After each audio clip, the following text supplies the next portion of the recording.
These two guys have Minnesota sports flowing in their veins. Mackey and Judd on SKOR North and SKORNorth.com.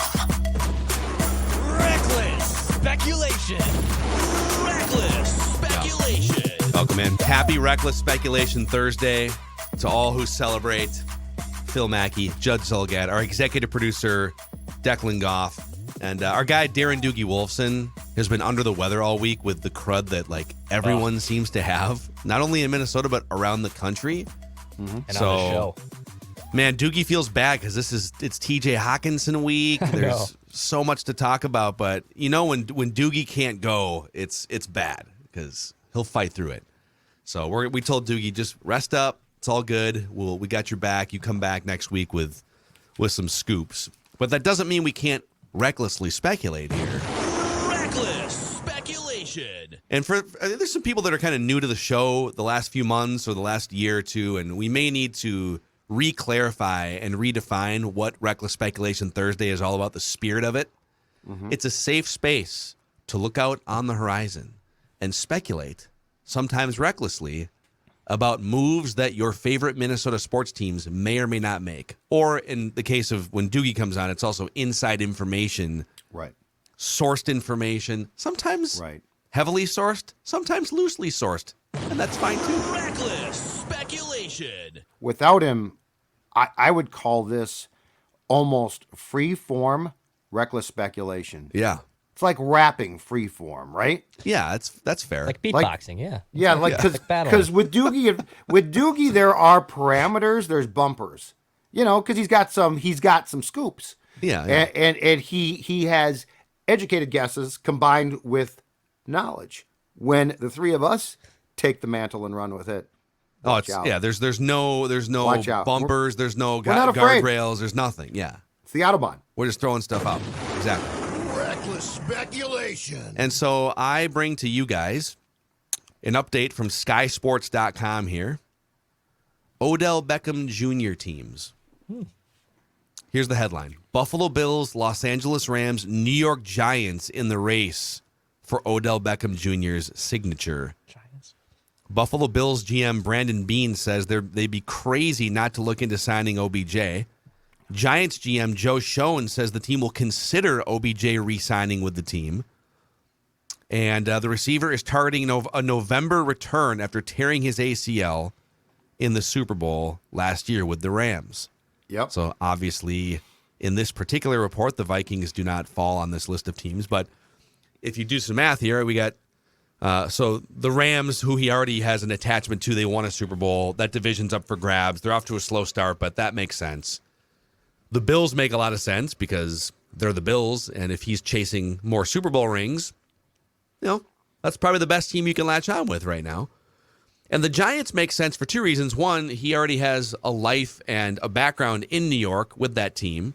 And also, they have one of the best records in the league. So if he's looking for teams that are going to make the playoffs, could make a run, Minnesota has not really been talked about on the national scene.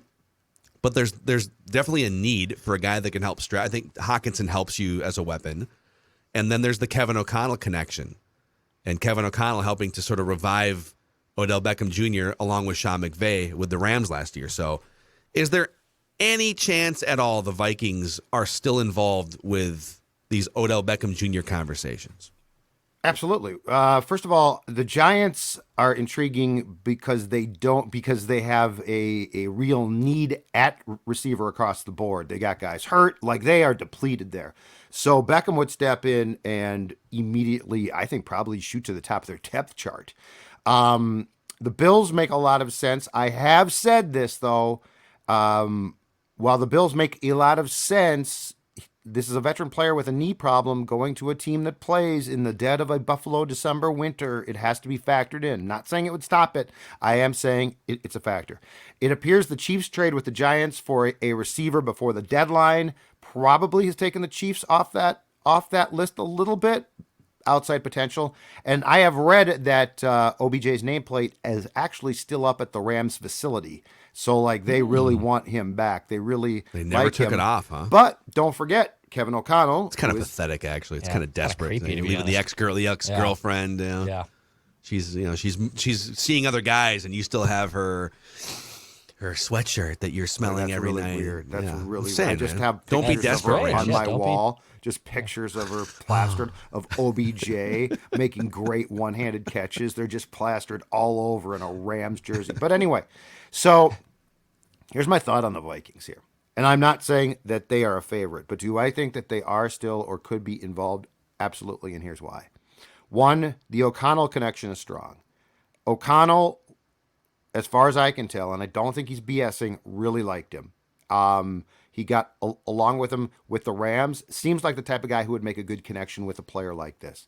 Second of all, the LSU connection here, starting with Jefferson, but Patrick Peterson, there is a very strong connection to OBJ's school and the Vikings as well. The other thing to keep in mind too is the Bills are very interesting in that their GM, Brandon Beane, seems to be really forthcoming.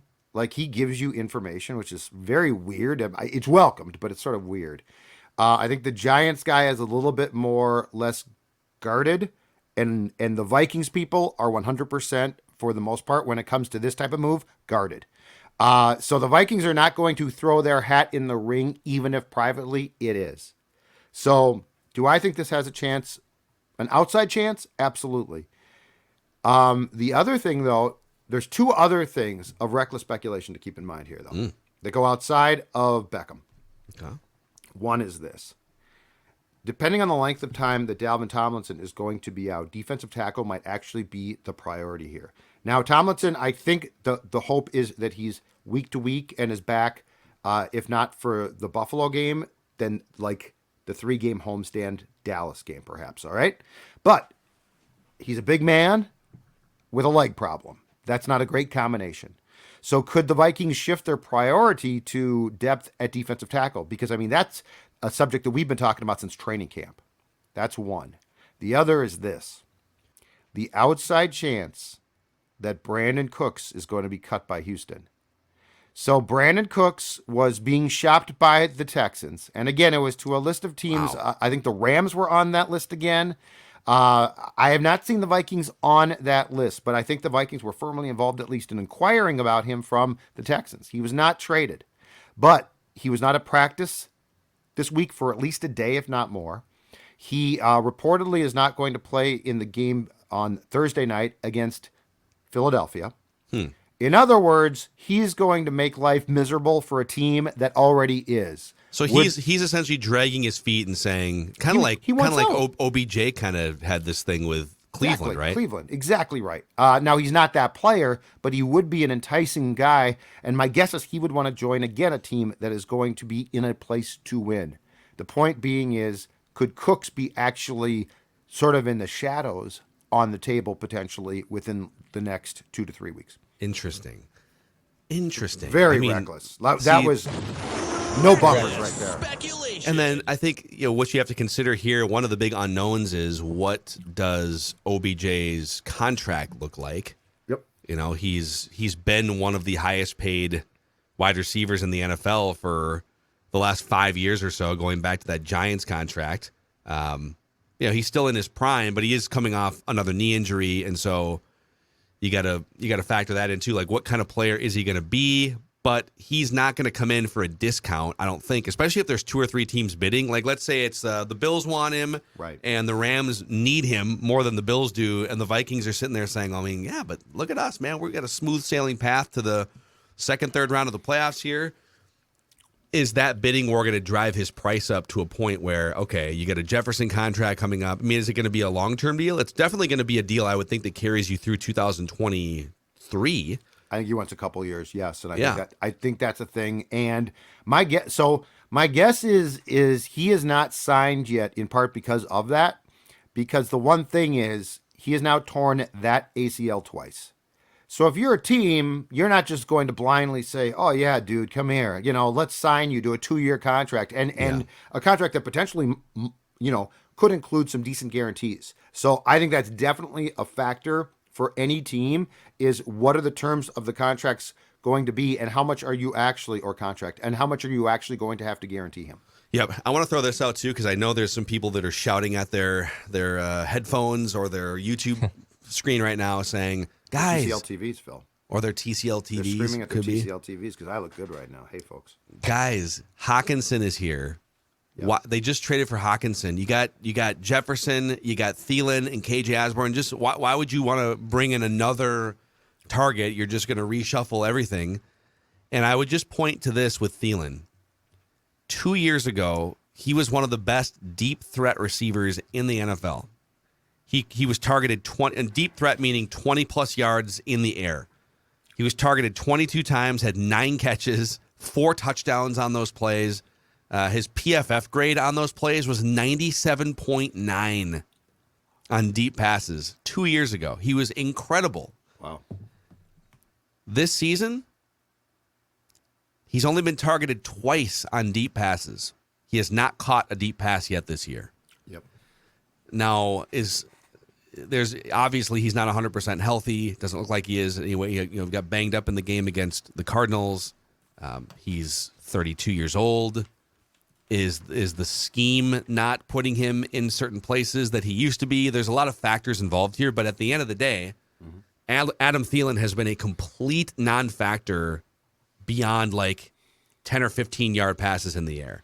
And it's part of the reason why the Vikings don't have more home runs offensively. Odell Beckham Jr. has been one of the best deep threat receivers in the league. Even last year, he was still like heavily targeted, and with the Browns, they just weren't connecting. Like Baker Mayfield and him had no chemistry at the beginning of the year. Then he gets to the Rams, and you saw some of that come to fruition. But that's one thing I would say is if you're still clinging to like, well, but Adam Thielen, I would say, oh man, this year feels different for Thielen. And if you have a chance to bump him to number 3, you're still a possession guy, a red zone guy, but you're not the stretch the field guy you were a couple years ago. Let's just be honest about it. Unless they think he's going to get healthy in 2 or 3 weeks and become that guy. No. I want to point that out for anyone that's saying they already have Thielen. Why would they need OBJ? Because he's not the same Thielen he was 2 years ago to this point, measurably. And if you got a deep threat, then what you're doing is you're actually helping Jefferson a lot too, because that means like right now teams as far as the deep threat goes, because there seems to be, and I don't know if it's because of his size, because he's not that big, there seems to be a reluctance by Kirk to throw to Osborne because I thought he was going to throw to him more because he is a downfield threat. There's no question about it. But right now the thing is teams are and rightfully so, hyper focusing in on Jefferson with no real threat of somebody else going or getting deep. I think in some ways that Hawkinson actually does replace Thielen a bit, because I think the Vikings have to, especially after what we saw on Sunday, and I know he came back, but the Vikings have to accept the fact that it appears to me one of these games, Thielen's not going to get back up. Like you see him, I mean, on Sunday, he looked like he'd been shot. He was rolling around, and now I know he came back, but he's been hurt before. That's not unusual. So I think Hawkinson, in a way, makes up for what Thielen possibly can't do if he goes out.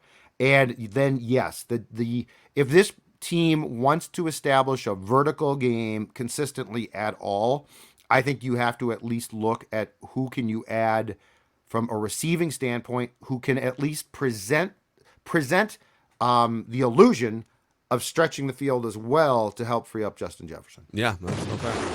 Reckless speculation. So that OBJ reckless speculation was presented in part by our friends at Finch Home Solutions, Judd Zolgad. That's right. You know what? Because they are not reckless. They are incredibly smart, and they are people that want to get ahead of problems in your house before they ever occur. I keep talking about this, but as they told me in our call last week, Cody told me, you know what? Flickering lights are a problem. Flickering lights are the sign of a problem. And electrical work in your home, it should be preventative safety. Don't wait until something has gone wrong. Prevent the problems now by calling Finch Home Solutions, and that can be done by calling 612-357-2604 or going to finchhomesolutions.com.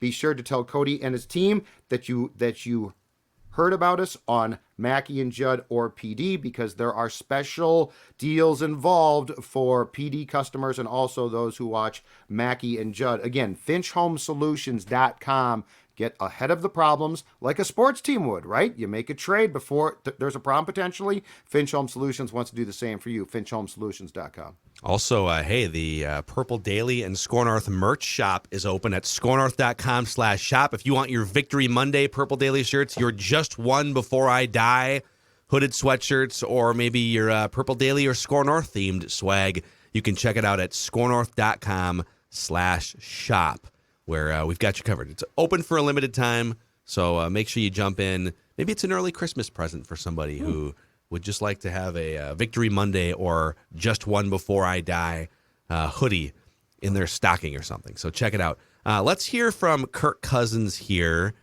as he was giving a very sort of laid back, comfortable, we're 6-1 Wednesday press conference here, talking about his comfort level. No, I don't think so. I think winning helps.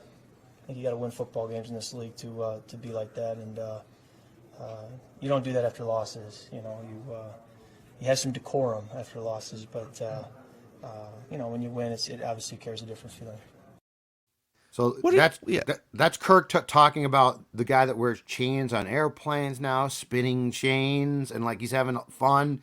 And I think it's safe to say that at least we in the public have never seen this much and this side of Kirk since he signed here. His point was, I haven't really changed, but when we win, it's more fun. Mm-hmm. And I can have fun. And I get what he's saying. I still feel, though, like publicly, he's taken a big step. I love the version of Kirk that we've seen so far this year. We went over on Purple Daily today, too. We did our State of the Offense episode and just went through some of the last year and a half of clutch stats, too. It's you can sharpen the clutch pencil any which direction, but I chose to look at how does he perform in the last 6 minutes of each half, which is largely when there's emergency, you're trying to put a team away, or you're trying to come back, or you're trying to put points on the board before the half. Opposing team knows you're going to be passing a lot more. And even in those instances, he's been so much better than he was the first 3 years as a Viking. And, in a lot of ways, I think you get to your early 30s and you kind of are who you are. But I definitely think he is reaching a new level of play and of personality that we haven't seen in his career. And he was kind of a late bloomer too, in that, he was never highly touted out of high school. He wasn't pegged as a starter right away at Michigan State. And then he's a kind of a mid-round pick behind RG3, and it took him a few years to be a starter. So he's always been a late bloomer everywhere he's gone. So it's not that surprising that he would add elements to his game, both behind the scenes and on the field at age 34. I guess I'm wondering from you guys, have you seen enough of an evolution from him the last 2 years, let's say, and specifically this year, compared to when we first saw him in those first 3 years as a Viking, to say, yeah, okay, I think he could be hoisting a Vince Lombardi trophy in a Vikings uniform with his teammates with confetti coming down in a few months from now? I need to see a lot more on that. Like, I seen him positively change, and have I seen what I feel like is Kevin O'Connell embracing Kirk as Kirk and not with unrealistic expectations? Absolutely. Do I think he can win a Super Bowl? I'm not even close to that yet. Like, he's doing very positive things, but we're talking about a level of pressure that I'm not even sure until I see him, if we were to go back in history, until I see him win and play a hell of a game in that second round loss at San Fran. I'm not even sure he can win that game yet. I give him a much better chance now, but I just like the fact that, if nothing else, it feels like publicly he is embraced now and been allowed to embrace who he truly is. And so this, corporate quarterback false pretense of who I think I should be is stripped away, which I absolutely love. And so, yeah, I mean, if Kirk Cousins had acted at least a little bit more like this since 2018, we would still criticize him at times, for sure, for his play. But I think we would have been a lot more, at least speaking for myself, I would have been a lot more lenient on Kirk as a person. Because, like, part of the thing that drove me crazy was, dude, you're trying to be somebody you're not. this is the first time, and I do think that this lends itself to success potentially. For the first time since he signed here in 2018, we are now seeing him being who he is. And I just don't think being a fraud is ever a way to lead or win consistently. Yeah, this is going to be, and I don't know how many years he has left. There might be more chances in the future, but you can never take that for granted. This is kind of the year for him. Just like, Matt Ryan, everything kind of came together with the right coach, the right system, talent around him 5 years ago, to the point where he actually won the MVP award and had a 4-touchdown lead in the freaking Super Bowl. Yeah. Right? 28-3. That there's these sort of tier 2, tier 3 quarterbacks. If you're Mahomes or you're Aaron Rodgers or Tom Brady, you're one of the Mount Rushmore quarterbacks of your era. You're going to get like 8 to 10 chances to go deep in the playoffs and win Super Bowls, because even if your roster is light around you, you're good enough to carry it. Guys like Kirk, guys like Matt Ryan, guys like even Matthew Stafford to some extent. I think Stafford, more talented, number 1 overall pick, but they need more infrastructure around them. And so the chance at a run is fewer and far between. So there's no guarantees that you get another 6-1 start. You get another fairly weak NFC. You get Justin Jefferson in his prime and a Hawkinson and a big deadline trade, right? Franchise left tackle, right tackle. Like, a lot of stars are aligning here. Yes. And so I just think if there's going to be a year where Kirk cashes in as the leader of this whole thing on the field, it's kind of this year. Maybe there's another window next year, or maybe there's another window in like 2 years when he's 36 years old, but this is a window that hasn't existed for him before. If he had been better, maybe 2018 could have been that window, but what's done is done. So I just, I'm curious to see to what extent he takes advantage of it as the most influential player on this roster. For the first time since he signed here, I am comfortable with him being the quarterback of this team, and am not thinking of ways to move on from him. If that makes sense. Like That's my comfort here. And again, I don't personally think, until he proves it, that he can win a championship. And I don't think he's O'Connell's long-term guy. But all of that being said, I am very comfortable with what we are seeing. I am very comfortable with the fact that really, and I think this is incredibly important, it feels like overall in Kirk's life right now, he's being honest about Kirk. And I think that's an important step. I really do. And I know there were mitigating factors. I know the coach and him didn't get along. I know that there's a litany of why he probably acted like he did. Mm-hmm. But I don't think it did him any favors. And I think now, and he's a goofball. I mean, he's a weird guy. That's fine. It's cool to be weird. I'm weird. But embrace it. Don't fight it. Don't act like somebody you're not. And he's not now. So I have a lot more open-mindedness towards Kirk Cousins as both a person and a quarterback than I ever have previously. And just winning cures it all. Like, if you're winning and you're a weird duck like Kirk is, that's okay.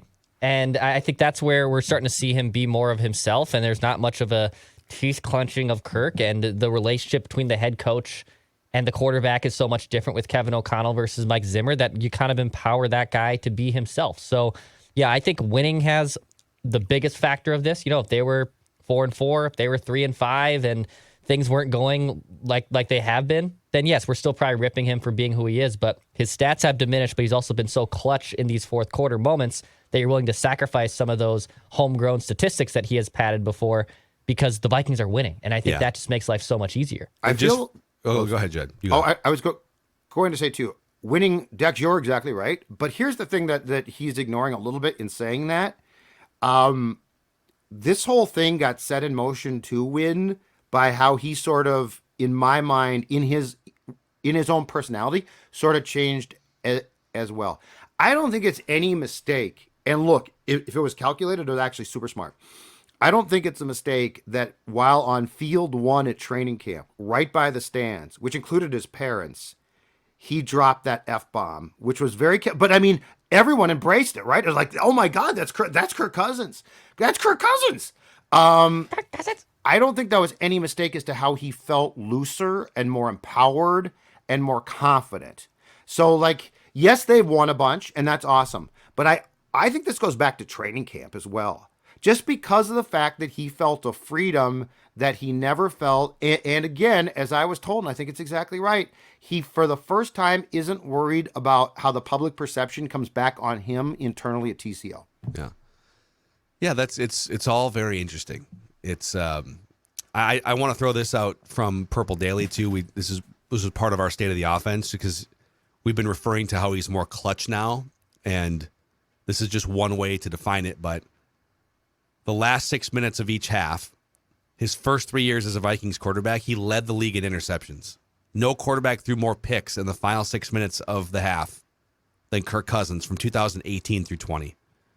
He was 29th in passer rating behind Mike Glennon, old Eli Manning, Nick Foles over that stretch. Yep. He was not good. When, hey, the clock's ticking down, we need you. You're leading this thing, and he was kind of a train wreck. And the last 2 years, he has double the fourth quarter comebacks despite playing half the games because it's a smaller time period. Only 2 interceptions inside 6 minutes of halves versus 16 those first 3 years. And this year, he has the 4th most passing first downs converted inside 6 minutes of the first and second half. So he is measurably just a different, better, more comfortable guy in those moments. And he deserves that praise, even from a Kirk hater. People like the Kirk hater thing. It's like people act, we just gave you measurable data here, and we do this all the time, that he is a different dude than he was the first 3 years in some key areas. Oh, you're finally coming around on Kirk Cousins. No, Kirk is finally coming around as a better quarterback in key situations and taking advantage of, well, yeah, but like, shouldn't that be obvious with a new coach? Yeah, the new coach absolutely helps.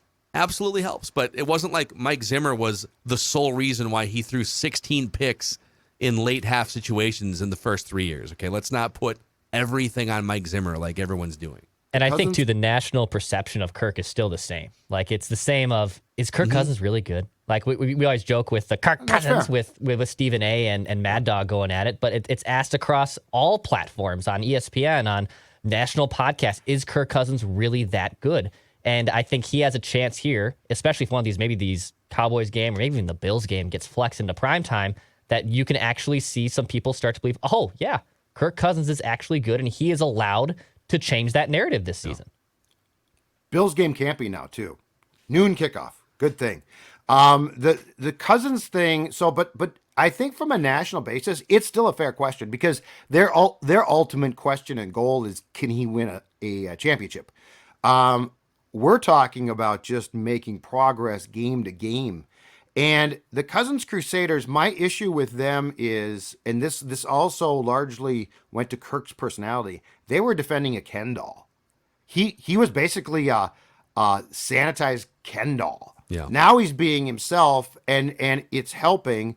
And O'Connell, I'm also saying now, well, don't give O'Connell too much credit. Why not? He deserves a ton of credit. Kevin O'Connell's done a hell of a job. Yeah. Don't tell me not to give him credit. I told you before.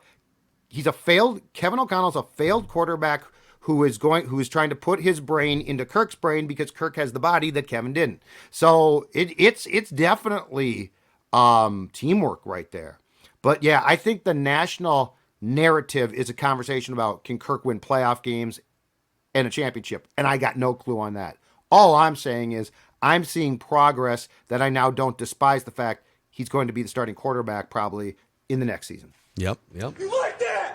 You like that? All right, so there's a little deep dive into the evolution of Kirk Cousins. Kirk Cousins! Mad You Dog, take Cousins? man. I love Mad Dog. But